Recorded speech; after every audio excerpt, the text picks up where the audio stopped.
Ladies, welcome back to the Feminine Mystery. Today we're going to be talking all about investing and what you need to know so that you can start investing and taking control of your money, your destiny, your financial future.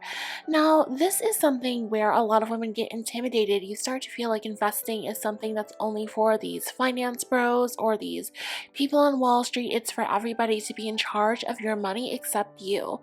And that is what I really want to break and get rid of. I want you to start to get all of the information that you need to take control of your financial future and your financial destiny. So in this video, we're going to start to talk about things that are going to give you a lead. This isn't financial advice or anything like that. It's just so you can start to get the vibe and start to understand what you need to learn more about so that you can be the one in control of your investments and in control of your financial future. So if that sounds interesting for you, then keep watching and let's get started. Now, first of all, information is the most valuable thing. When it comes to investing, what is the difference between investing in the stock market, investing in real estate, investing in something in general? Maybe it's oil and gas, maybe it's water rights, maybe it's mineral rights, whatever the investment you're making, what's the difference between that and just gambling? Just gambling on the future and seeing, what happens. The difference is knowledge. The difference between, for example, benchmarks, just putting your money into an index fund, and an index fund is essentially a fund that just tracks the top 100, top 500 largest companies and just invest in all of those in an equal amount. Some examples of that might be the S&P 500 or the Vanguard. When it comes to what it takes to actually outperform index, that is what we refer to as alpha. It is knowledge, it is strategic knowledge that people use as a competitive edge to beat benchmarks or index funds in the market. And how do you actually get alpha? That is the art of investing. So when it comes to very prolific investors, for example, Michelle Phan here on YouTube, what makes her so business savvy in comparison to other people who may have been OG YouTubers is that she took it upon herself to really put herself out there and learn about money, learn about investing, learn about strategic investing, and she's out there learning about companies. So when you think about somebody who is really good at getting alpha, they are boots on the ground. They are attending industry conferences. They are talking to the minds behind the scenes.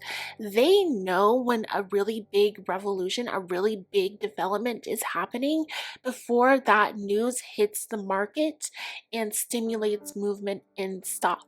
And that is essentially the name of the game. So when we talk about how it is that, for example, leveling up actually ties into your ability to invest, when you're out there and you're socializing, you're getting to know people, this is one of those things to keep in mind. Let's say, for example, you were aware of something that was going to happen in a company before anybody else was, and you made a bunch of, a decision to sell a bunch of stock. That would be, yes, technically insider trading, but it's also more common than you think. And the different degrees of insider information, how close that is, determines how close it is to a crime, a Martha Stewart moment where you have to go to prison, and just being really competitive with the rest of the market. So maybe you don't want to have somebody who is about to do something in a company give you a phone call and then you're going to have like the FBI showing up at your door. But you do want to be as close to the movers and shakers of industry as you can so that you hear about things before they become general knowledge. For example, if Lancome is going to, acquire a new business and they're going to announce that in, the new year, and you think that it's going to go really well and the market is going to be really excited about it, that's an example of alpha. That's an example of knowledge that you have about something that's about to happen that allows you to make a strategic investment. So alpha, good information about these companies, and due diligence, these are the name of the game when it comes to investing. Get as much information as you can before you make an investment and talk about it with other people. Talk about what's going on in these industries. That's how you're really going to have a competitive edge. Now, the next actionable thing you're going to do is to pay yourself first with a wealth account priority payment.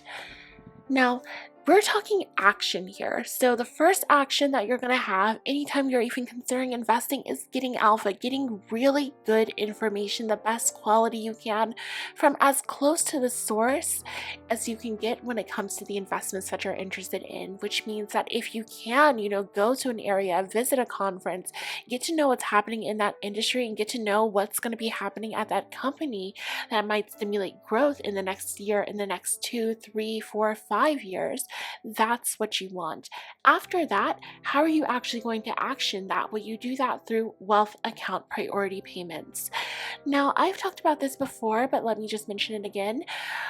There is a motto called Pay Yourself First, and that is from The Richest Man in Babylon. It's a great book. Highly recommend that you read it. It's classic finance literature. And what this essentially means is that you take money as soon as you get paid, and you are the first person that you pay. You pay into your wealth account. You make that wealth account payment a priority. Now, the second thing to understand is, what is a wealth account? A wealth account is essentially anything where you are actively investing. So that can be something where you are maybe with a more traditional brokerage, or you can also go with self brokerages, like the Robinhood app is one example of that. You want to make sure that you're safe and that you're doing something responsible. Talk with a financial advisor, make sure that whatever country you're in, that this is something that you can access. But if you can, Robinhood is a great option.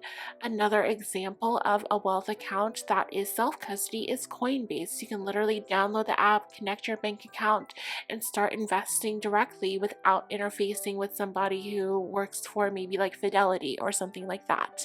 So that's what I mean when I say a wealth account. You can either go the traditional route, go to Fidelity, go to some kind of, company like that and open up an account with them, or you can go straight to an app and do it yourself. Once you've decided how you want to start investing, through what platform, through what intermediary, you start to make payments consistently as a priority. So the next term that you have to understand is dollar cost averaging. Dollar cost averaging essentially means that instead of trying to time the market and see, okay, when is going to be a really good time to buy, when is the bottom going to be, blah, blah, blah, blah, blah, don't do that. Essentially, take the amount of money that you want to invest. Let's say you have $500 total and you have 5 weeks. You're going to take that 500 and divide it by 5 weeks, and therefore invest $100 per week on the same day. That's what it means to dollar cost average. Instead of trying to time the market, you just take the average over time. And that is statistically proven to give you the best results. Almost nobody can actually time the market right. So if you think that there is a potential for long-term growth, the way that you want to approach actual investing is dollar cost averaging, not by trying to time the bottom. Oh, I think that this is going to be the lowest price. Don't do that. Dollar cost average. Now, when it comes to paying yourself first, you might be wondering, oh my gosh, everything is so expensive. I'm not going to have any money left over at the end of the month. Well, when you're paying yourself first, that won't be a problem.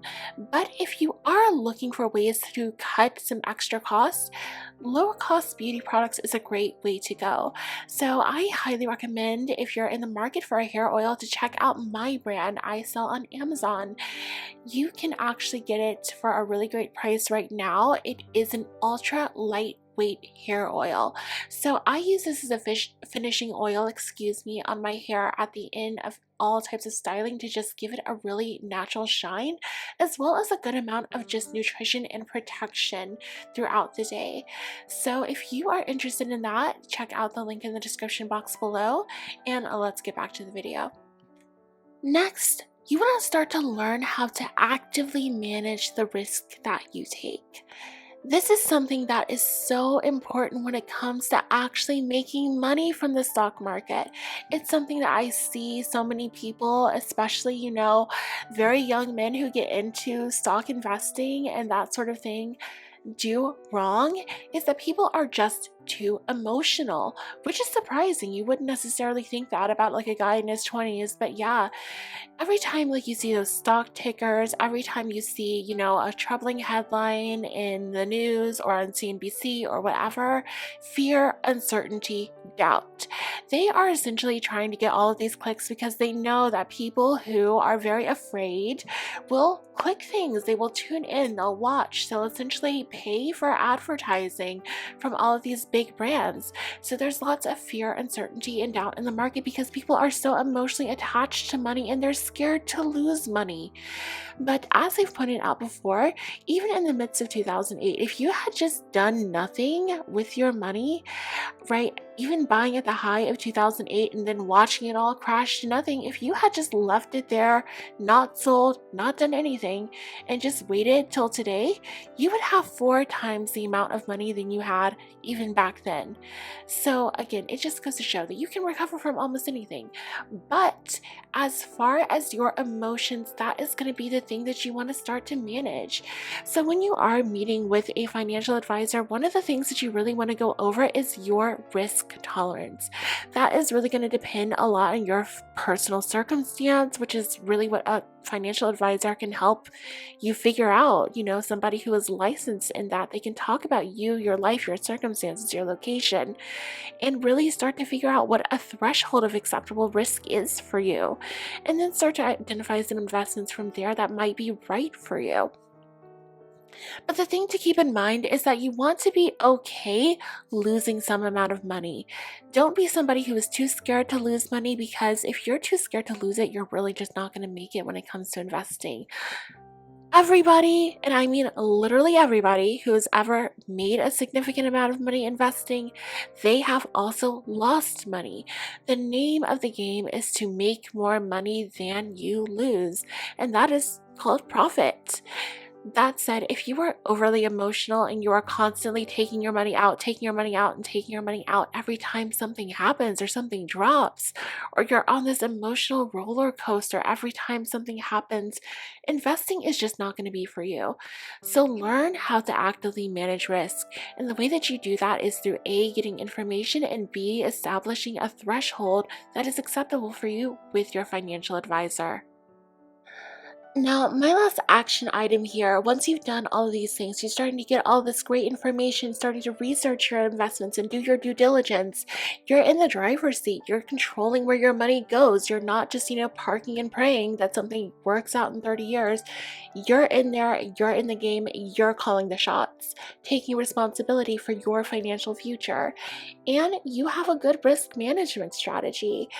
Once all of that is good to go, you are really on your way to making a lot of money, especially if you're young and you're just starting now. That said, what do you want to do next? Well, you want to combine your personal goals with the good of all people, with the good of all life here on earth. Now, this is a manifestation technique that is very high level. If you know, you know. But if you don't, let me clue you in. A lot of us feel the need to be very separate, to just have the good things we do, just be good things that we do, and to get nothing back. This is not the way that the world works. You want to tie your benefit to the benefit of all. You want to make things that are good for you when they happen have an impact that is good for everyone.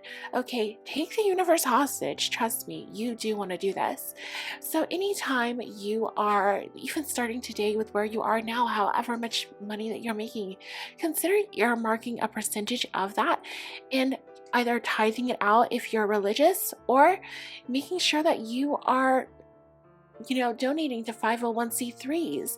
Anything that you want to do, whether or not it's donating to animal shelters, donating to children's causes, donating to people who are suffering from the conflicts, to something like Doctors Without Borders, whatever cause you want to support, this is a great way to do that. And that way, as you make more money, as you benefit, that cause gets more and more money. And that gives the universe an incentive to give you more of what you desire. So that's going to be it for me. If you've enjoyed this video, then please leave it a like below, and I will see you in my next one.